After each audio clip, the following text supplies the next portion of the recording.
Bismillah, walhamdulillah, wassalatu wassalamu ala rasulillah. Okay, so earlier, when I was taking my coffee break, I had mentioned one of the ahmiyats, one of the important aspects of studying fiqh is not only for knowing how to practice certain aspects of individual or communal devotions, but also the importance of building the scaffolding that will lead to religious life and sustain it. That is also from the ahmiyatu dirasati fiqh al-Islam, right? That is part of the importance of studying the fiqh of the deen of Islam. And so I wanted to relate one hadith that will help us to continue this conversation, exploration, and hopefully inspire us beyond just simple curiosities or being momentarily entertained by a video on TikTok or YouTube or Instagram here, right? But really get us to think deeply of implementing real change in our community so that we can make our community one that will truly flourish, because a community that cannot perpetuate itself and its ideas to the next generation is a sign of a community that is not very vibrant or healthy, obviously. So in this one hadith, you can find it related in Imam al-Bukhari, rahimahullah. You can find it related in his collection of hadith. You can also find it related in Imam Muslim, rahmatullahi ta'ala alayhi. You can also find it related in his. So I'll be relating it very briefly. Now this hadith is a bit longer, and so I'm going to be just quoting one part of the hadith for our conversation here. And so this is a hadith that is related by Amr ibn Auf. It's related by Amr ibn Auf radiyallahu anhu. وأخبره رضوان الله تعالى عليهم. He said that the Prophet sallallahu alaihi wasallam, he said what? فَأَبْشِرُوا وَأَمِّلُوا مَا يَسُرُّكُمْ. So he says that the Prophet alayhi salatu said, Abshiru, fa-abshiru. Now the reason the fa is there is because the Prophet ﷺ was talking about and explaining some things, and so at the conclusion of that, his advice, in a sense you could say, the fa here is the fa of tatbiq, right? It's the fa of now implement. And so he says what? Be happy. Fa-abshiru, right? Be happy, be optimistic, be people of contentment. فَأَبْشِرُوا وَأَمِّلُوا. Be people of amal, be people of hope. Be people of hope. These are two important things: contentment, happiness, and hope, right? But we will see that there is, of course, there is a shart or a condition here in which he says, sallallahu alaihi wasallam, مَا يَسُرُّكُمْ Ma yasurrukum, right? Buy whatever gives you contentment. Now here, of course, we have to understand whatever gives you contentment doesn't mean like, if drinking Michelob on the weekend, right? Because the weekend is made for Michelob. We have to think about who's giving the advice, right? It's the Prophet sallallahu alaihi wasallam. So of course, it's going to be rooted in the worship of Allah and in good character and in the remembrance of Allah and helping people and so on. All right. But he says what? So فَأَبْشِرُوا وَأَمِّرُوا مَا يَسُرُّكُمْ فَوَاللَّهِ, and then he makes a qasam, he swears an oath. فَوَاللَّهِ, he said, مَا الْفَقْرَ أَخْشَى عَلَيْكُمْ, right? He said, it is not poverty that I fear for you. This is important. He said, فَوَاللَّهِ مَا الْفَقْرَ أَخْشَى عَلَيْكُمْ. It is not poverty that I fear for you. وَلَكِنِّي أَخْشَى عَلَيْكُمْ أن تصبت الدنيا عليكم. What I do fear for you is that the dunya will overwhelm you. What does it mean the dunya will overwhelm you? He's not referring here because he puts it right. He first states poverty, mal faqr, right? He said it's not poverty, but actually wealth. Wealth, the bestowing of it, the accumulation and the pursuit of it. He said that's what I really fear for my ummah. Why? Because sometimes when you have money, you lose sight of what is important. Or it can also sometimes create a psychology, so to speak, where a person is obsessed with wealth in terms of maybe their fear of losing it. So everything in life becomes about, either the acquisition of it, the fear of losing it, spending it, showing off, right? I mean, you don't have any higher aspirations of wealth than wealth itself. And this tells us that when people are poor, their pursuits in life are simple because that's it. You ain't got no budget for aspirations, right? And so when people are poor, their aspirations are simple. When people are affluent and wealthy, which doesn't mean, he doesn't say, I don't want you to be wealthy. We should remember this. He's not saying I don't want you to be wealthy, sallallahu alaihi wasallam, but there are some things we need to be very conscious and wary of. And he said, what? Wallahi. Right? Wallahi, I swear by Allah that what I am fearful of is an tubsata dunya alaykum. I am worried that the world will overwhelm you. Kama busitat ala man qablahum, as it did those that came before you. Right? So he's saying what? That's what I'm fearful of. And again, I'm mentioning this hadith as it relates to the previous video on the topic of studying fiqh, so that we can what? Learn how to build communities that are conducive in supporting religious life. And so he relates, sallallahu alaihi wasallam, that's what I'm fearful of, that this world will overwhelm you in its glitz and glitter, right? As it did those that came before you, فَتَنَافَسُوهَا كَمَا تَنَافَسُوهَا, and that you will then begin to compete in it in the way that those that did so before, and that what? That they were وَأُهْلِكَكُمْ كَمَا أَهْلَكْتُكُمْ, and that you will become destroyed as they did. Now, what I'm not talking about is just, buying a fancy house and driving a Benz. No. It's a bit more complicated. What I'm saying is if we don't spend our money intelligently, then we will not build the infrastructure that supports religious life, and then that is what will lead to destruction.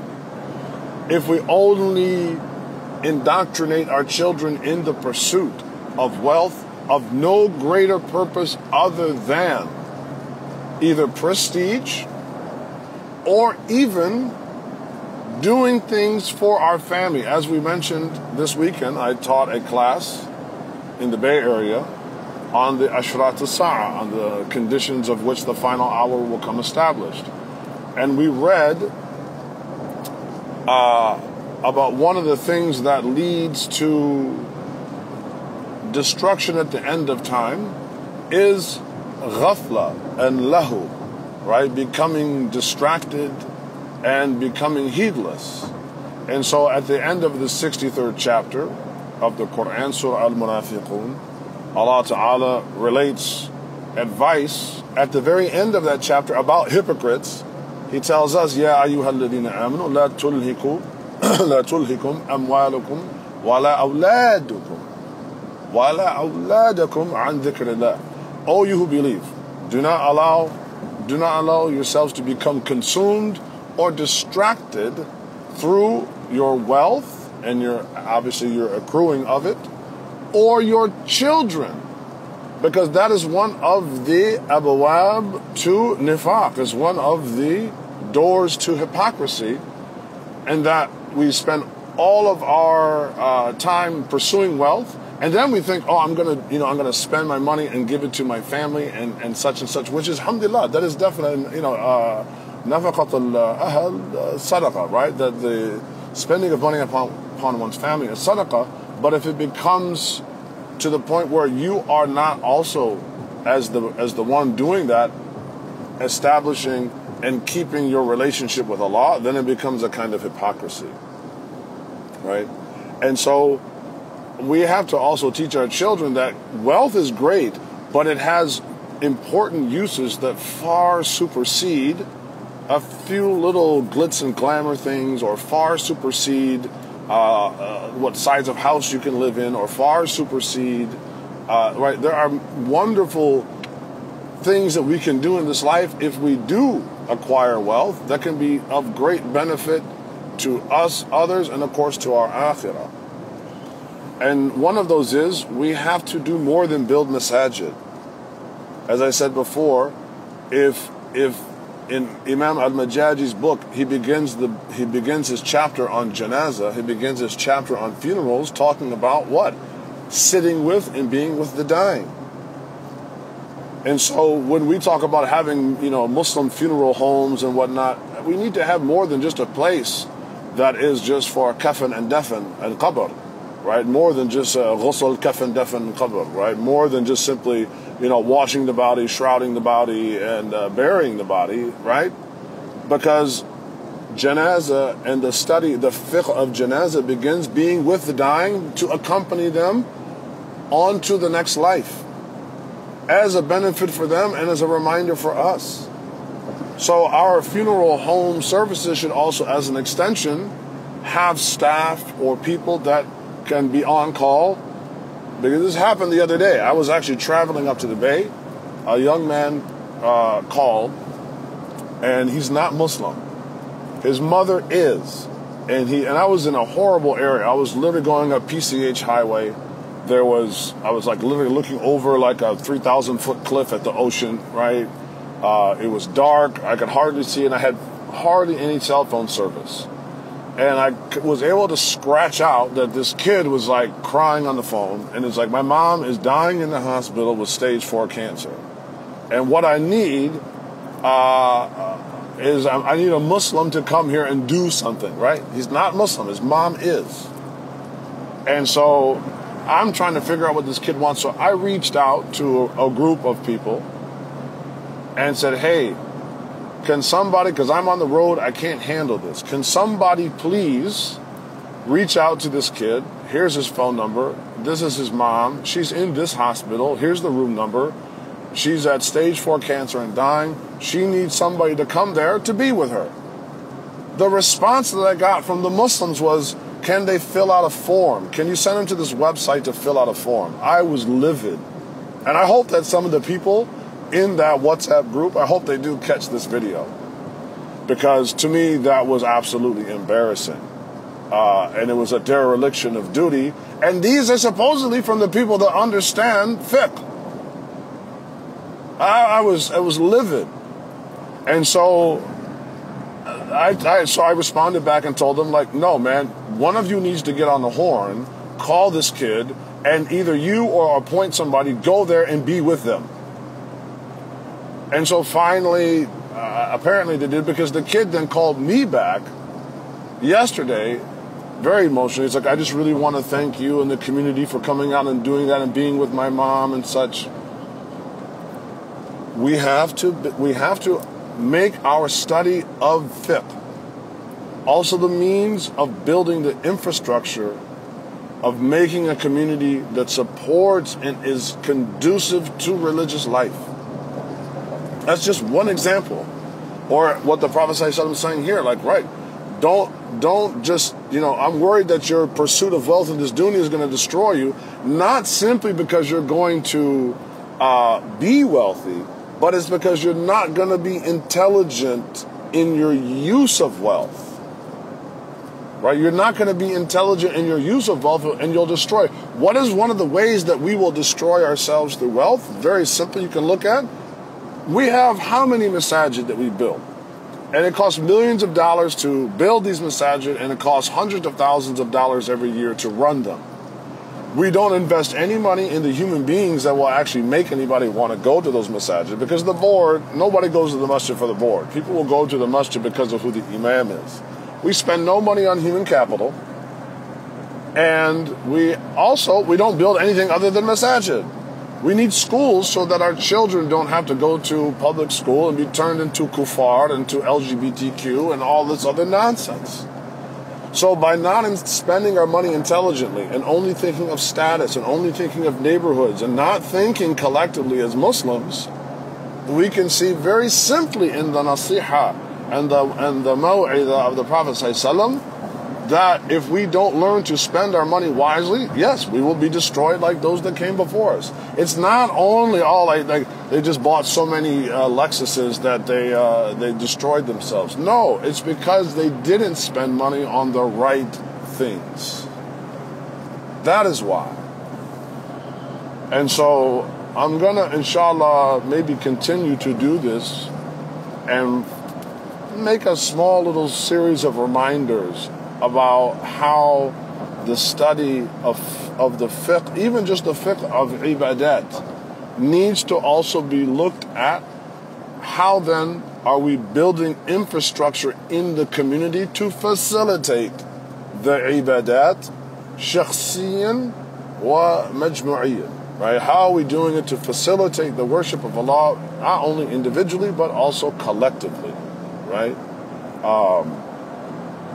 So I got probably another 2 hours of driving.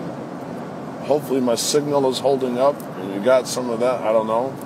But I beg that Allah Ta'ala will give us the basira to spend money fi sabilihi ta'ala, but also in a way that will be pleasing to Him and that will lead to the continuity and the thriving of our community. وصلي وسلم وبارك على سيدنا محمد وعلى آله وأصحابه أجمعين. الحمد لله رب العالمين. جزاكم الله خيرا. السلام عليكم.